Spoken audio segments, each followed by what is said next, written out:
በድርሃም ከ2500 ድርሃም ጀምሮ ያላችሁ ወፈር ያለም ቀጭንም ሀብል አለ። መስቀሎቹ ደግሞ በጣም ነው የሚያማምሩት። ስቅለት ያላቸውም አሉ፣ ስቅለት የሌላቸው አሉ። ትልቅ መስቀል የምትፈልጉ በትልቅ ትንንሽ መስቀል የምትፈልጉ እንደዚህ በትንንሽ መስቀሎች አሉ። ለወንድም ለሴትም ይሆናሉ እነዚህ ሀብሎች። ለስንተኛ ጊዜ እንደሆነ ይህን ቪዲዮ ምሰራላችሁ። በጣም ብዙ ሰዎች ይህንን ሀብል ገዝተውኛል። የተለያየ ሀገርም ልኬላቸዋለሁ። በተለይ ደግሞ ዱባይ ውስጥ ያላችሁ ደግሞ ፍሪ ዴሊቨሪ ስለሆነ ያላችሁበት ድረስ ልክላችኋለሁ።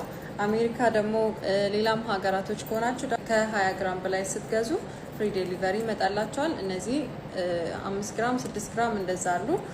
በዚህ በገመዱ ወፍራም ሀብል የምትፈልጉ ሰዎች ልክ እንደዚህ ወፍራም አለ። እነዚህ ደግሞ ሚዲየም ናቸው። ሁሌ ማድረግ የምትችሏቸው ናቸው። እንዳያመልጣችሁ ስክሪንሻት አድርጓችሁ ዋትሳፕ ላይ ላኩልኝ። ደግሞ ዲስካውንት ናቸው። አሁን ላይቭ ላይ ገብታችሁ ለምታዙ ዲስካውንት ናቸው። ዛሬ ደግሞ በሌሊት ነው ላይቭ የምንገባው፣ እንዳያመልጣችሁ።